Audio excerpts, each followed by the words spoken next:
साथियों, लेखपाल भर्ती परीक्षा के ग्रामीण परिवेश या ग्रामीण विशेष का यह 10वां क्लास है। जो भी साथी पहली बार देख रहे हैं उनको बता दें कि अपने चैनल पर बाकायदा प्लेलिस्ट बना करके ग्रामीण परिवेश ग्रामीण विशेष वीडियो अपलोड है। 2 वीडियो और इसके बाद आपको मिलेगा। 12 क्लास हमने कमिटमेंट किया था करने का और पूरा बढ़िया से साथियों जितना भी पीवाईक्यू था उन सबको हमने कवर कर दिया है। आपको 2 से 3 बार इस वीडियो को पूरा देख लेना है। 12 को आपका जो 5 नंबर का क्वेश्चन रहेगा उससे बाहर नहीं आना है। सभी को हमने कलेक्ट किया साथियों। देखिए, भारतीय फसल के प्रकार और फिर खेती के प्रकार, इसके अलावा जितने भी पीवाईक्यू थे उनको भी हमने अपडेट करके साथियों अपडेटेड करके हमने इसको बनाया है। तो ध्यान पूर्वक देखिएगा, पढ़िएगा। आपको लेखपाल के अलावा ग्राम विकास अधिकारी, पीसीएस के एग्जाम, समीक्षा अधिकारी के एग्जाम में भी यह सभी महत्वपूर्ण है। देखिए, सबसे पहले भारतीय फसल के प्रकार। हमारे देश में फसल के 3 प्रकार है: रबी का फसल, खरीफ का फसल और जायद का फसल। शुरुआत होता है साथियों खरीफ के फसल से। भारत में हमारे फसलों की शुरुआत किस फसल से होती है? हमारे देश में फसल की शुरुआत खरीफ से होती है साथियों। ये एआई ने बनाया है फर्स्ट रबी का, लेकिन आपको ध्यान रखना पहले खरीफ। खरीफ का फसल बोया जाता है साथियों मानसून के आगमन पर। मानसून का आगमन यानी कि जून जुलाई के महीने में खरीफ का फसल बोया जाता है, जिसमें प्रमुख है धान मतलब चावल और मक्का और कपास। जून जुलाई में बोया जाता है और सितंबर अक्टूबर में कटाई हो जाता है। इसके बाद जब सितंबर अक्टूबर में कटाई होता है तब रबी का फसल बोया जाता है। शीतकाल में रबी का फसल बोया जाता है। अक्टूबर नवंबर में बोया जाता है रबी का फसल और मार्च अप्रैल में काट लिया जाता है। गेहूं, जौ और सरसों यह प्रमुख रबी का फसल है। जायद का फसल, जब रबी का फसल कटता है साथियों मार्च अप्रैल में, तो फिर जायद का फसल बोया जाता है मार्च अप्रैल में। जायद का फसल ग्रीष्म ऋतु में बोया जाता है, बहुत कम समय में तैयार हो जाता है। मार्च अप्रैल में बोया जाता है, मई जून में काट लिया जाता है। तरबूज, खरबूज, खीरा, ककड़ी जायद की फसल में आता है। इसके बाद देखिएगा खेती के प्रकार। वो फसल का प्रकार था और ये खेती का प्रकार है। साथियों ध्यान रहे कि लेखपाल जो पड़ताल भी करते हैं वो एक वर्ष में कितना पड़ताल करते हैं? खसरा में 3 बार पड़ताल होता है। खरीफ का पड़ताल, रबी का पड़ताल और जायद का पड़ताल। लेखपाल कितने पड़ताल करते हैं फसलों का? तो 3 फसल का पड़ताल होता है। यही 3 फसलों का पड़ताल होता है। खेती के प्रकार जैसे साथियों झूम खेती पूछा जाता है, मिश्रित खेती पूछा जाता है, निर्वाह खेती पूछा जाता है, जैविक खेती पूछा जाता है। आपको तो ध्यान रखना है, जैविक खेती करने वाला जैविक राज्य पहला डिक्लेयर हुआ है सिक्किम। जैविक राज्य पहला डिक्लेयर हुआ सिक्किम, इसको मत भूलिएगा। देखिए, सबसे पहले निर्वाह खेती। पहाड़ी क्षेत्रों में या फिर मैदानी भी कुछ क्षेत्रों में छोटे छोटे खेतों पर, छोटे छोटे चकों पर अपने जीविकोपार्जन के लिए जो खेती की जाती है उसे निर्वाह खेती, सबसिस्टेंस खेती की जाती है। अपने लिए, खाली बेचने के लिए नहीं, व्यापार के लिए नहीं, अपने लिए जो किया जाता है उसे निर्वाह खेती कहते हैं साथियों।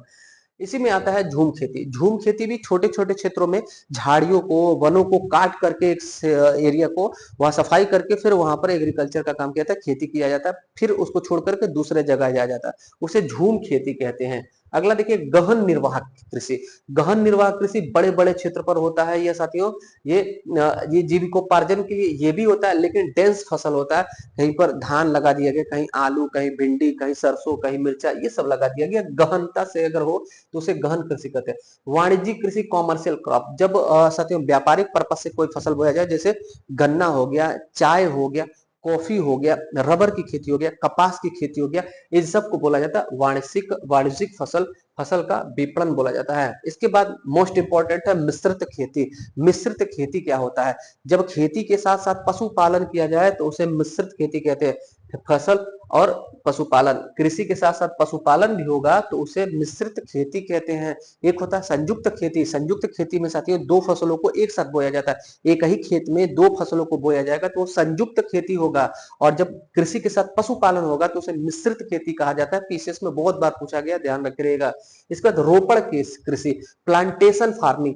जब ये साथियों एक ही फसल को विशाल क्षेत्र में बोया जाता है, इसमें चाय, कॉफी, रबर, इन सब की खेती होती है। और कॉमर्शियल पर्पज से ये भी होता है, लेकिन बड़े पैमाने पर होता है, रोपा जाता है। इसमें फसलों को क्या किया जाता है? रोपा जाता है, तो इसे रोपण कृषि कहते हैं। और जैविक खेती यानी जैविक कृषि, ऑर्गेनिक फार्मिंग, रसायन जो रासायनिक उर्वरक होते हैं, रासायनिक जो रसायन फर्टिलाइजर होते हैं साथियों, केमिकल फर्टिलाइजर होते हैं, उनसे मुक्त जो खेती होती है उसे हम कहते हैं ऑर्गेनिक फार्मिंग। प्राकृतिक खेती भी इसको कहते हैं, जैविक खेती भी कहते हैं। यहाँ पर केमिकल के इस्तेमाल से बच करके और ऑर्गेनिक जो हमारा खाद होता है उसका इस्तेमाल किया जाता है साथियों। अब देखिएगा पीवाईक्यू को, स्थायी कृषि विकास के प्रमुख घटक क्या हैं? स्थायी कृषि विकास या सतत विकास कृषि का, या धारणीय कृषि विकास? साथियों आपको समझना है सतत विकास मात्र।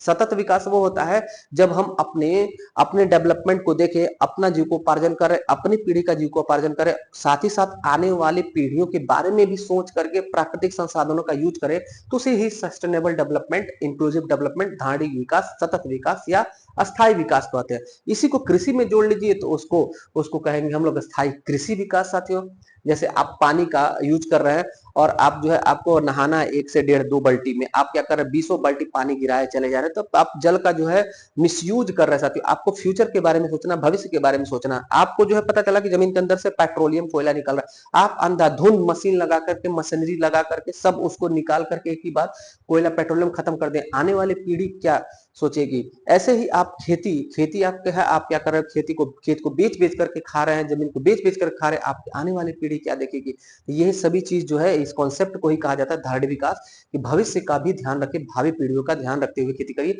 उसे ही स्थायी कृषि विकास कहते हैं।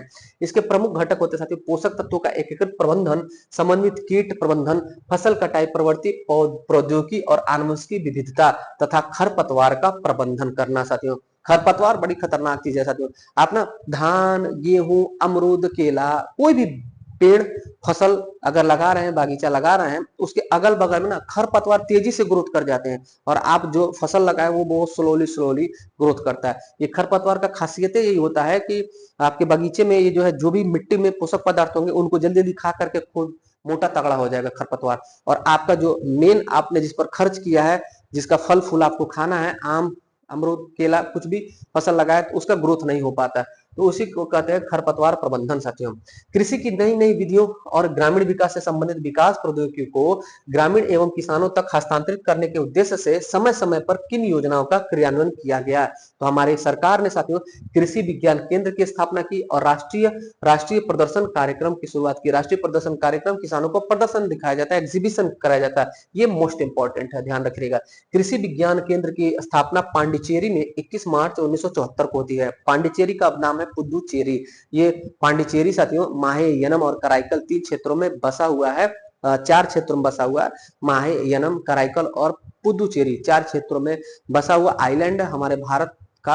1954 में फ्रांसीसियो से खाली करा करके बस्ती को केंद्र शासित प्रांत बनाया गया। पुदुचेरी केंद्र शासित प्रांत किससे खाली कराया गया? फ्रांसीसियो से मुक्त कराया गया 1954 में। वहीं पांडिचेरी में साथियों 21 मार्च 1974 को कृषि विज्ञान केंद्र की स्थापना होती है, ध्यान रखिएगा, इसको एग्जाम में आ रहा है ये क्वेश्चन। आगे देखिएगा पराजीनी कृषि क्या होता है? पराजीनी कृषि इंपॉर्टेंट। पराजीनी कृषि साथियों पौधों की प्रजातियों के विकास में प्राकृतिक जीन में कृत्रिम उपायों द्वारा किसी दूसरे पौधे के जीन का भाग को जोड़ दिया जाएगा, उसे ही पराजीनी कृषि कहते हैं। क्रॉप एग्रीकल्चर प्रोड्यूस लोन योजना क्या है? यह योजना साथियों 2005 में शुरू होता है। क्रॉप यानी फसल एग्रीकल्चर प्रोड्यूस लोन, एक आपको जो है अपने फसल पर ऋण लेना है तो उसके लिए है क्रॉप एग्रीकल्चर प्रोड्यूस लोन 2005। इसके अलावा साथियों 1998-99 में केसीसी योजना भी शुरू होता है, किसान क्रेडिट कार्ड। किसानों को अपनी उपज का बेहतर मूल्य प्राप्त होने तक उपज को रोकने में सक्षम बनाने के लिए शुरू की गई एक योजना है, जिसमें वित्तीय सहायता, आर्थिक सहायता दी जाती है। क्रॉप एग्रीकल्चर प्रोड्यूस लोन यह कब शुरू होता है? तो यह योजना शुरू होता है अप्रैल 2005 में। आगे नई कृषि नीति में किन बिंदुओं पर जोर दिया गया? नई कृषि नीति साथियों सन 2000 में नई कृषि नीति आई थी, ध्यान रखिएगा। इसके बाद 2020 में 3 नए कृषि कानून आते हैं और यह संसद में पारित भी हो जाता है, बट सुप्रीम कोर्ट के रोक के कारण अभी तक यह रुका हुआ है। आपको ध्यान होगा साथियों कृषि बिल किसानों ने बहुत आंदोलन किया था, पंजाब, हरियाणा खास करके, और पश्चिमी उत्तर प्रदेश के किसान जो है वो व्यापक इसका विरोध किए, सुप्रीम कोर्ट में मामला गया तो रुक गया है। इसके पूर्व में 2000 में हमारे देश में कृषि कानून आया था, कृषि नीति आई थी। नई कृषि नीति जो बात किया जा रहा है वो 2000 का बात किया जा रहा है, 2020 वाला अभी लागू ही नहीं है। नई कृषि नीति 2000 में जिन बिंदुओं पर जोर दिया गया वो क्या थे? इस प्रकार है वो।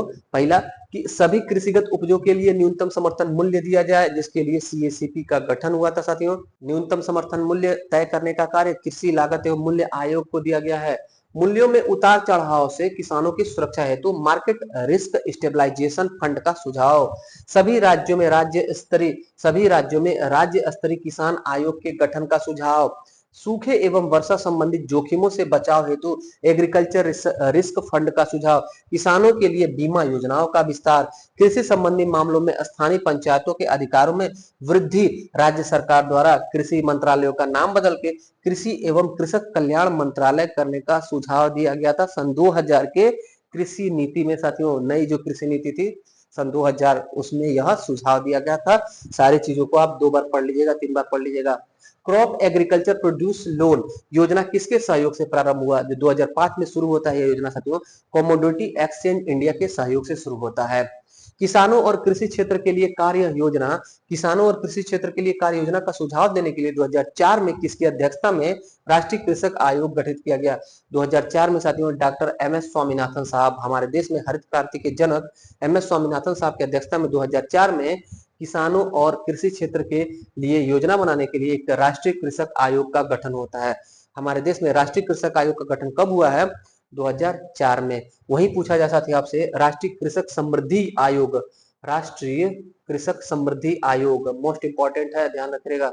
राष्ट्रीय कृषक समृद्धि आयोग कब गठित हुआ? राष्ट्रीय कृषक समृद्धि आयोग आयोग कब गठित हुआ? तो उत्तर हो जाएगा 2017 ईस्वी में। और यह राष्ट्रीय कृषक आयोग है 2004 में। केंद्रीय मंत्रिमंडल ने नई यूरिया नीति 2015 को कब मंजूरी दी? तो 13 मई 2015 को नई यूरिया नीति आती है। नई यूरिया नीति 2015 में 13 मई 2015 को आती है। भूमि हदबंदी कानून कब बनाए गए? तो साथियों 1954 में चकबंदी कानून आता है, उसी के बाद चकबंदी कानून 1954 में, उसके बाद साथियों भूमि हदबंदी कानून आता है 50-60 के दशक में, और 1976 में यह पूर्ण रूप से लागू होता है। 1976 में पूर्ण रूप से लागू हो जाता है। भारत में भूमि सुधार कार्यक्रम के प्रमुख अंग कौन से हैं? भारत में भूमि सुधार कार्यक्रम के प्रमुख अंग हैं मध्यस्थों की समाप्ति, काश्तकारी में सुधार करना, प्रति परिवार भूमि की अधिकतम सीमा निर्धारित करके अतिरिक्त भूमि को भूमिहीनों में वितरित करना, और जोतों की चकबंदी करना। आपको ध्यान हो साथियों, अगर हमारे उत्तर प्रदेश में किसी व्यक्ति के पास 12.5 एकड़ से ज्यादा भूमि एक व्यक्ति के नाम पर है, तो वह भूमि जितनी अतिरिक्त भूमि है वो सीलिंग भूमि में निकल जाती है, और वो सीलिंग भूमि पर सरकार जो है उसका आवंटन जो गरीब जो पात्र व्यक्ति हैं जिनके पास भूमि नहीं है, जो भूमिहीन है, जो भूमिहीन है, उन्हीं को भूमि को वो दान दिया जाता है, दे दिया जाता है, पट्टा पर दे दिया जाता है। तो आप ध्यान रखिएगा, आप कितना भी कमाइएगा अपने व्यक्तिगत रूप से एक एक व्यक्ति के नाम पर 12.5 एकड़ से ज्यादा भूमि नहीं होनी चाहिए। इसको कहते हैं उत्तर प्रदेश का जमींदारी उन्मूलन कानून 1950। जमींदारी उन्मूलन कानून 1950 के तहत 12.5 एकड़ से ज्यादा भूमि नहीं होना चाहिए। ज्यादा रहेगा, मान लेते हैं हम 13 एकड़ आपके पास हो गया, आप पैसा पाए, आप बहुत ज्यादा आपकी अर्निंग हुई, आपने 13 एकड़ खेत खरीद लिया है, तो 13 एकड़ कोई सूचना अगर दे दिया तो फिर 13 एकड़ में आधा एकड़ आपका सरकार निकाल लेगी सीलिंग में, और वो जमीन का पात्र व्यक्तियों में बांट देगी, भूमिहीन को वितरित कर दिया जाएगा। नई यूरिया नीति का उद्देश्य क्या है? नई यूरिया नीति का उद्देश्य साथियों कि उत्पादन को बढ़ाना और उत्पादक संयंत्रों में ऊर्जा बचत को प्रोत्साहित करना। कब आया था नई यूरिया नीति? 2012 में आया था, उसके बाद 2026 इस वर्ष भी आया। यहाँ जो प्रीवियस ईयर क्वेश्चन में पूछा गया साथियों वो 2012 के बारे में पूछा गया था, लेकिन फिर 2026 में हमारे देश में नई यूरिया नीति आई है। इसका उद्देश्य क्या है? तो यूरिया उत्पादन को बढ़ावा देना और उत्पादक संयंत्रों में ऊर्जा बचत को प्रोत्साहित करना। अगला देखिएगा, वर्मी कंपोस्ट, और इसे किस नाम से जानते हैं? वर्मी कंपोस्ट जो केचुआ से बनता है खाद साथियों, उसे कहते हैं केचुआ पालन वाला खाद। वर्मी कंपोस्ट को केचुआ पालन वाला खाद भी कहते हैं। वर्मी कंपोस्ट कैसे तैयार होता है, किस प्रकार तैयार होता है? यह गोबर, सूखे और हरे पत्ते, घास फूस, धान का पुआल, खेतों के अवशेष, डेयरी, कुक्कुट वेस्ट और केचुओं के मल से तैयार होता है वर्मी कंपोस्ट। अगला, मशरूम क्या है? मशरूम साथियों एक फंगस होता है, एक कवक होता है। मशरूम कवक का एक प्रकार है। मशरूम का उपयोग क्या है? मशरूम साथियों स्वादिष्ट और पौष्टिक सब्जी के रूप में प्रयोग होता है। ड्रिप सिंचाई विधि का विकास कहां से हुआ है? खेतों में, बागवानी में पाइप लगा करके, और पाइप में छेद करके छोटा छोटा, और रिस रिस के पानी टिप टिप करके पानी जो पेड़ों के जड़ों तक पहुंचेगा, उसे कहते हैं ड्रिप सिंचाई। यह विधि है इसराइल की। जहां पानी की कमी है, रेगिस्तान का क्षेत्र है, वहां पर भी ड्रिप सिंचाई से इसने इसराइल ने एग्रीकल्चर के क्षेत्र में क्रांति मचा दी थी। ड्रिप सिंचाई, ड्रिप सिंचाई देखते हैं, थोड़ा सा इमेज आपको दिखाते हैं साथियों। ड्रिप सिंचाई, ड्रिप सिंचाई किसकी देन है दुनिया में? इजराइल की देन है। बागवानी क्षेत्र में बहुत पानी नहीं है, वहां पे मरुस्थलीय क्षेत्र, रेगिस्तानी क्षेत्र है, पानी की ऐसे भी कमी है। हमारे यहाँ तो भरपूर पानी है साथियों। ये बागवानी वाले क्षेत्र में ये ऐसा कार्य किया जाता है। ये उसके उपकरण दिखा रहा है कि पाइप वाइप लगा करके आप कर सकते हैं। पाइप वाइप लगा करके ड्रिप सिंचाई नहीं दिखाओगे? नहीं दिखाएगा, हम देखेंगे जरूर साथियों, छोड़ेंगे नहीं हम इसको। वेब ब्राउजर से हम इसको देखते हैं, वेब ब्राउजर से देखते हैं ड्रिप सिंचाई, इजराइल का ड्रिप सिंचाई। देखेंगे आप चीजों को तो ज्यादा दिमाग में बैठेगा आपके यहाँ पे। ड्रिप सिंचाई, ड्रिप सिंचाई का फोटो किस देश का देन है? ड्रिप सिंचाई इजराइल। पानी की कमी वाले क्षेत्र में और बेहतर जल के प्रबंधन से, बेहतर जल के प्रबंधन से इसको करना। देखिए पाइप लगा के साथियों, यहाँ पे कुछ ज्यादा ही फव्वारा मार रहा है, लेकिन रिस रिस के पानी जड़ों में जाएगा। यही जो है ड्रिप सिंचाई बोलते हैं। इजराइल, इजराइल का देन है साथियों ड्रिप सिंचाई। ड्रिप सिंचाई क्या है? ड्रिप सिंचाई सिंचाई की वह विधि है, वह विधि है ड्रिप सिंचाई जिसमें जिसमें सिंचाई के लिए जो जल होता है वो रिस रिस के टिप टिप करके जाता है, टिप टिप करके रिस रिस के जाता है ड्रिप सिंचाई में जल। यहाँ पर देखेंगे ड्रिप सिंचाई वह विधि है जिसमें सिंचाई के जल को जड़ के क्षेत्र में बूंद बूंद करके पहुंचाया जाता है। आगे, केंद्र सरकार ने कितने गांव में ग्रामीण सेवा केंद्र स्थापित करने का निर्णय लिया है? तो 1 लाख गांव में, 1 लाख गांव में हमारे देश के ग्रामीण सेवा केंद्र स्थापित करने का निर्णय लिया गया है। 1 लाख गांव में ग्रामीण सेवा केंद्र। स्वतंत्रता के पश्चात बढ़ती हुई जनसंख्या को खाद्य आपूर्ति के लिए कृषि क्षेत्र में नया प्रयास किया गया, जिसमें विशेष योगदान किसका रहा है? तो सबसे ज्यादा कृषि क्षेत्र में हमारे भारत का भारतीय कृषि अनुसंधान परिषद है साथियों, जो अंग्रेजों के जमाने में स्थापित होता है। रॉयल कमीशन एक था 1860, उसी के तहत हमारे देश में 16 जुलाई 1929 को अंग्रेजों के जमाने में भारतीय कृषि अनुसंधान परिषद का गठन होता है। फिर आजादी के बाद 1965 में इसका पुनर्गठन किया जाता है और 1965 में साथियों कृषि मूल्य आयोग का भी गठन होता है और कृषि मूल्य आयोग 1985 में कृषि लागत एवं मूल्य आयोग बन जाता है। इसी का सबसे ज्यादा योगदान है स्वतंत्रता के साथ बढ़ती हुई जनसंख्या की खाद्य आपूर्ति का, जो खाद्य आपूर्ति है उसको सुनिश्चित करना। आगे देखिएगा, भारतीय कृषि किस प्रकार की रही है? तो हमारे देश में कृषि ट्रेडिशनल रही है, परंपरागत प्रकार की रही है। विभिन्न कृषि विश्वविद्यालयों तथा कृषि प्रौद्योगिकी अनुसंधान केंद्रों के योगदान के परिणाम स्वरूप देश में नए बीज, उर्वरक और सिंचाई के साधनों का विकास किया गया। किसके द्वारा किया गया? तो आईसीआर, भारतीय कृषि अनुसंधान परिषद और भारतीय मौसम विभाग के वैज्ञानिकों के द्वारा कृषि विश्वविद्यालय और कृषि प्रौद्योगिकी अनुसंधान केंद्रों के योगदान के परिणाम स्वरूप देश में नए बीज, उर्वरक और सिंचाई साधनों को डेवलप किया गया। आगे, कृषि के क्षेत्र में नई प्रौद्योगिकी के कारण कृषि क्षेत्रीय भौतिक, मृदा तथा जलवायु विशेषताओं के कारण देश में कृषि के नए प्रतिरोध उभर के आए हैं, जिनका विवरण निम्न प्रकार से है। मनो, जब कृषि के क्षेत्र में साथियों नई टेक्नोलॉजी आई तो कौन सा क्षेत्र सबसे ज्यादा डेवलप हो, कौन सा फसल जब ज्यादा डेवलप हो, उसका कुछ एग्जाम्पल पूछा गया था। तो उत्तर प्रदेश में हमारे आंवला की खेती जो प्रतापगढ़ फेमस है, और बिहार में साथियों लीची। देखिए उत्तर प्रदेश और बिहार में क्रमशः आंवला और लीची का जो उत्पादन हुआ है वो नई कृषि प्रौद्योगिकी की वजह से ही संभव हो पाया है। प्रतापगढ़ जो आंवला है और मुजफ्फरपुर बिहार का जो लीची है वो किसके कारण से हो पाया है? तो नई प्रौद्योगिकी के इस्तेमाल से हो पाया है। आगे, कृषि की नई विधियां एवं ग्रामीण विकास से संबंधित विकास प्रौद्योगिकियों के ग्रामीण एवं किसानों तक हस्तांतरित करने के उद्देश्य से समय समय पर किन योजनाओं का क्रियान्वयन हुआ है? तो ये साथियों प्रयोगशाला से खेतों तक का कार्यक्रम एक योजना है, कृषि केंद्रों की स्थापना एक सेंटर का स्थापना है, और राष्ट्रीय प्रदर्शन कार्यक्रम, इसके माध्यम से कृषि की नई विधियों और ग्रामीण विकास से संबंधित विकास प्रौद्योगिकियों को ग्रामीणों और किसानों तक सूचना पहुंचाना और उनको प्रशिक्षण देने की यह योजना थी। आगे, समन्वित समन्वित पादप पोषण प्रबंध क्या है? समन्वित इंटीग्रेटेड पादप पोषण प्रबंध क्या है? यह एक व्यापक अवधारणा है जिसमें मृदा के पोषक तत्वों के चक्र, उर्वरकों को संतुलित प्रयोग, कार्बनिक और रासायनिक उर्वरकों का संयुक्त प्रयोग और फसल चक्र के प्रति व्यापक दृष्टिकोण सम्मिलित होता है। यही है समन्वित पादप पोषण प्रबंधन साथियों। कृषि विशेषज्ञों के अनुसार कृषि में विभिन्न प्रकार के उर्वरकों एनपीके का एक प्रयोग संतुलित अनुपात में करना चाहिए। भारत के लिए यह मानक कितना माना जाता है? तो 4 संबंधी 2 संबंधी 1 के अनुपात में एनपीके रहना चाहिए साथियों।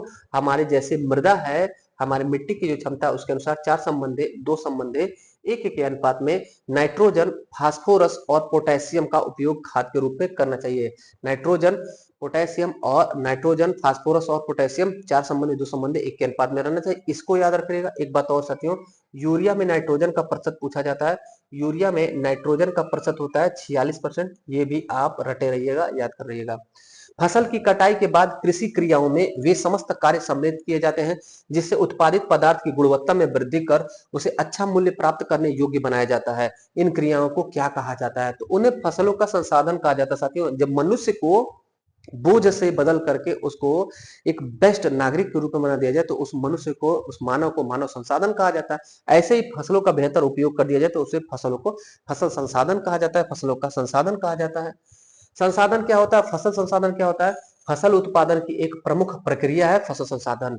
फसलों के संसाधन का उद्देश्य क्या होता है? उपज की गुणवत्ता में वृद्धि करना, बाजार की मांग के अनुसार पदार्थ तैयार करना जिससे उत्पादक को बाजार में अच्छा मूल्य मिल सके। मानव से मानव संसाधन कैसे बनाया जा सकता है साथियों? अपने मानव को चाइना में मानव संसाधन बना करके पूरे विश्व का सबसे शक्तिशाली देश बन गया है चाइना। मानव को उसने अपने जनसंख्या को बोझ नहीं माना, अपने जनसंख्या को रिसोर्सेस में कन्वर्ट कर दिया। उन लोगों ने आउटपुट इतना दिया है कि चाइना जो है विश्व गुरु बनने के कगार पर है। अमेरिका से कम नहीं है साथियों चाइना।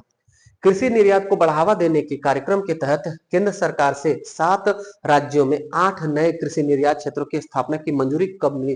तो सन 2001-2 ईस्वी में साथियों कृषि निर्यात को बढ़ावा देने के लिए केंद्र सरकार ने 7 राज्यों में 8 कृषि निर्यात क्षेत्रों की शुरुआत की थी। यानी यहाँ पर आपको एक बात ध्यान रखना है कि हमारे भारत में कृषि निर्यात क्षेत्र कब शुरू होता है? 2001-2 में। कितने कृषि निर्यात क्षेत्र शुरू होता है? 8। अभी कितना हो गया? 60 हो गया है। और यूपी में कितना है? तो 3 कृषि निर्यात क्षेत्र है। यूपी में कृषि निर्यात क्षेत्र कितना है? 3 है। देश में कितना आज के डेट में हो गया? 60 हो गया है। और पहली बार कब आया था कृषि निर्यात क्षेत्र? 2001-2 में। कितना आया था? तो 8 नया कृषि क्षेत्र आया था। वर्तमान में देश में कुल कितने राज्यों में कृषि जोन क्षेत्र है? ये पूछा गया साथियों, देश के कितने राज्यों में कृषि जोन है? तो 19 राज्यों में कृषि जोन है साथियों। 19 राज्यों में कृषि जोन है और 19 कृषि जलवायु क्षेत्र है। 19 कृषि जलवायु क्षेत्र है और 73 उप क्षेत्र है। 19 कृषि जलवायु क्षेत्र, 73 उप क्षेत्र 19 राज्यों में स्थित है। 19 राज्यों में वर्तमान में कृषि निर्यात क्षेत्रों की संख्या कितनी है? मोस्ट इंपोर्टेंट साथियों, कृषि निर्यात क्षेत्र की संख्या यूपी में 3 और देश में 60 है और शुरू हुआ था 8 के साथ। कब शुरू हुआ था? तो सन 2001-2002 ईस्वी में। बासमती चावल के लिए उत्तराखंड में दूसरा निर्यात क्षेत्र स्थापित किया गया है। पहला निर्यात क्षेत्र कहां पर? तो पहला निर्यात क्षेत्र बासमती चावल का पंजाब और दूसरा उत्तराखंड में बासमती चावल का निर्यात क्षेत्र। मध्य प्रदेश में पहला निर्यात जोन किसके लिए स्वीकृत किया गया था? तो आलू, प्याज, अदरक के लिए मध्य प्रदेश का पहला कृषि निर्यात जोन शुरू हुआ। 1430 करोड़ रुपए की इस योजना के अंतर्गत कितने राज्य शामिल है? यानी कृषि निर्यात क्षेत्र जो है साथियों, इसके तहत 1430 करोड़ रुपए आवंटन हुआ और 8 राज्य इसमें शामिल है। 8 राज्य शामिल किए गए हैं। मध्य प्रदेश में स्थापित किया जाने वाला बीज मसाला निर्यात क्षेत्र अपनी तरह का देश का पहला निर्यात क्षेत्र है साथियों। यह किस पर केंद्रित होगा? यह केंद्रित है मसाला में मेथी और धनिया पर। मेथी और धनिया मसाले का कृषि निर्यात क्षेत्र, बीज मसाला निर्यात क्षेत्र किस राज्य में है? मध्य प्रदेश में। रट लीजिएगा। बीज क्या होता है? बीज क्या है? फसल उगाने के लिए किसी भी स्पेसिस का जो भाग प्रवर्ध्य यानी कि प्रोपाग्यूल के रूप में इस्तेमाल किया जाता है उसे ही बीज कहा जाता है। 1950 के पहले भारतवर्ष में बीज उत्पादन लगभग असंगठित था। किसानों के लिए अच्छे बीज उपलब्ध कराने के लिए केंद्र सरकार ने राज्य बीज फार्म परियोजना कब शुरू किया है? राज्य बीज फार्म परियोजना हमारे देश में 1956-57 ईस्वी में शुरू होता है। 1956-57 राज्य बीज फार्म परियोजना शुरू होता है। आगे देखिएगा, राष्ट्रीय बीज निगम की स्थापना कब की गई? 1963 में राष्ट्रीय बीज निगम की स्थापना की गई। 1963 में राष्ट्रीय बीज निगम और राष्ट्रीय बीज फार्म परियोजना 1956-57 ईस्वी में है। बीज विकास उत्पादन एवं वितरण से संबंधित कार्यों को प्राविधानिक करने के लिए भारतीय बीज अधिनियम कब पारित हुआ? अब एक्ट की बात पूछा जा रहा है, अधिनियम की बात पूछा जा रहा है, कानून की बात पूछा जा रहा है। भारतीय बीज कानून कब आया था? 1966 में। और हमारे देश में हरित क्रांति कब आई थी? 1966-67 ईस्वी में। किसने लाया था? एम एस स्वामीनाथन साहब ने। मैक्सिकन गेहूं की प्रजाति और रासायनिक जो उर्वरक है उनके इस्तेमाल से हमारे देश में कृषि के क्षेत्र में बूम आया था, बहुत बड़े पैमाने पे उत्पादन हुआ था, खास करके साथियों गेहूं और अल्प मात्रा में चावल का, धान का उत्पादन बढ़ा था। बीज बैंक कब स्थापित किया गया? 1999 सन 2000 में। देखिएगा सारा बीज से क्वेश्चन है। बीज बैंक स्थापित होता है 1999 सन 2000 में। बीज अधिनियम कब आता है? 1966 में। बीज निगम कब गठित हुआ? 1963 में। और साथियों बीज के लिए बीज परियोजना, बीज फार्म परियोजना कब आता है? 1956-57 ईस्वी में। शुद्धता के आधार पर बीजों को कितने भागों में बांटा गया है? बीज शुद्धता के आधार पर 4 प्रकार के होते हैं। कितने प्रकार के होते हैं? 4 प्रकार के होते हैं शुद्धता के आधार पर। अगला देखिएगा, विश्व उर्वरक उपभोग में भारत का हिस्सा 2013 में कितना है? ये साथियों 2013 में पूछा गया क्वेश्चन था।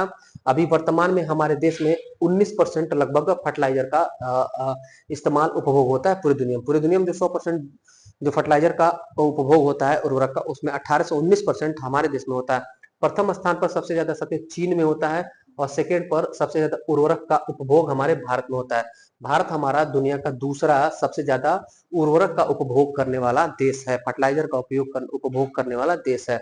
विश्व उर्वरक उपभोग के मामले में भारत का विश्व में कौन सा स्थान है? दूसरा। देखिए प्रथम पर है चीन।